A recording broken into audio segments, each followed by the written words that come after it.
I flew home for my son's birthday only to find his name scraped off the cake. Mom said casually, "We combined it with your sister's kid's party. He's the real reason people came." Dad added, "Don't make this about you." I lit the candle, took a photo, and walked out. By morning, their utilities were cut off, and my sister couldn't even pay her photographer. "Don't touch the cake, James," Mom snapped, her voice sharp enough to cut the air. I froze mid-step. My son, Caleb, stood beside me, tiny hands clutching the edge of his party hat. Across the table, my sister Aubrey adjusted the glittering letters on her son's name. Ethan. 2 names had been there yesterday. Now, only one remained. "Where's Caleb's name?" I asked quietly. Mom didn't even look up. "We decided to make it one party. People came for Ethan. It's simpler this way," Dad added, sipping his beer. "Don't make this about you again." The laughter from relatives stung sharper than the candle smoke.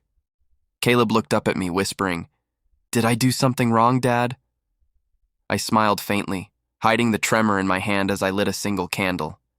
I took a photo, just one, and turned away while their laughter filled the room. Behind me, Mom muttered, "He's always been dramatic." That night, I didn't shout. I didn't argue. But by morning, their lights went out, the Wi-Fi died, and the house that mocked me went quiet. They had no idea how much of their life still ran under my name. My name's James Kellen, 27. To them, I'm the quiet one. The good son who pays first and speaks last. I left this town at 19 with nothing but debt and a laptop, and came back with a business that kept their house running and their fridge full. They called it help. I called it love. Over the years, I paid the mortgage they couldn't, the insurance they ignored, the repairs they forgot. Each time I sent money, Dad would say, "You're doing your part," like I was just a tool in their family toolbox. But silence has a limit. And tonight, standing by that half-eaten cake, I realized they never saw me as family, just a function. And the truth I've held for years, they don't own the house they live in. I do. The cast that broke me. Aubrey's 30. Married to a man who still lives off my father's credit line. She's always been the favorite, Mom's golden girl, Dad's future of the family. She smiles like she's earned everything, but she's never worked a day outside her comfort. Dad, Richard Kellen, retired early, though no one asked how. He wears pride like perfume, thick, choking, impossible to ignore. He still calls me boy in front of guests. Mom, Linda, has 2 modes. Crying or controlling. She tells the world she raised 2 perfect kids, but one of them she keeps only for show. And then there's Caleb, my son. 5 years old, curious, kind, and somehow still smiling through the cold. He doesn't know that his grandparents forget his birthday unless it overlaps with Ethan's. He doesn't know that every family photo has me cropped out. But I know, and I've been watching. The night after the party, I got a call from Dad. "You really shut off our power?" "It's my account," I said flatly. "You just use it." He growled. "We gave you everything, James. Don't you dare act like you built this life alone." I almost laughed. "You mean the house I paid off? The one under my LLC? The insurance I keep active so you can drive?" Silence. Then Mom's voice broke in from the background. "We trusted you with our finances. You were supposed to protect the family." Protect the family, the same family that erased my kid from his own cake. Then Aubrey texted me, "You're jealous again." Grow up.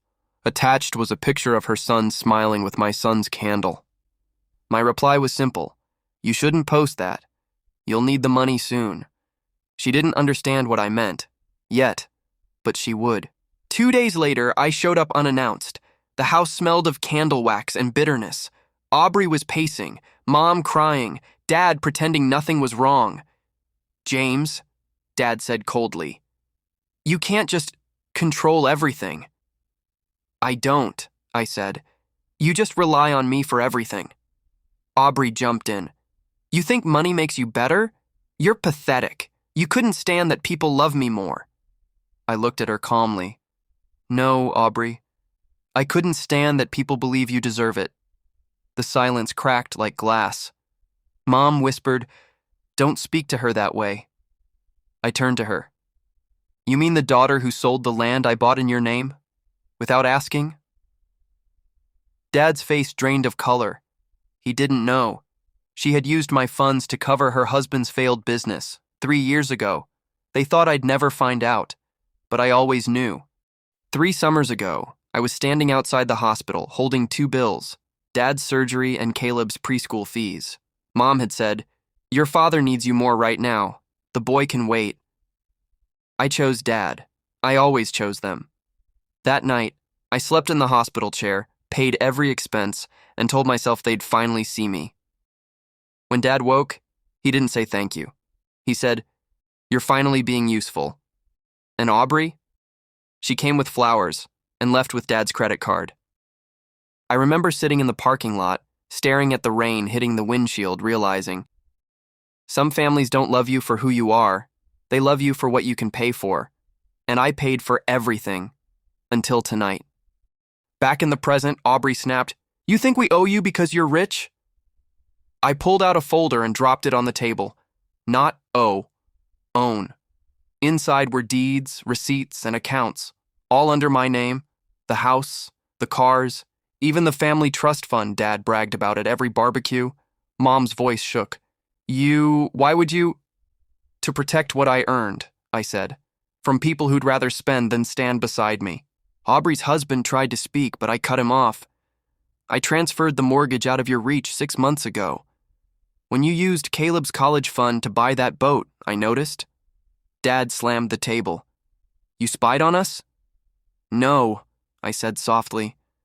I watched you destroy what I built, and I saved the proof. Then I dropped one more paper, Mom's forged signature. Aubrey had used it to sell a property illegally. The truth landed like a gunshot. Mom broke down first. You can't do this to your family. I looked at her. You already did it to yourselves.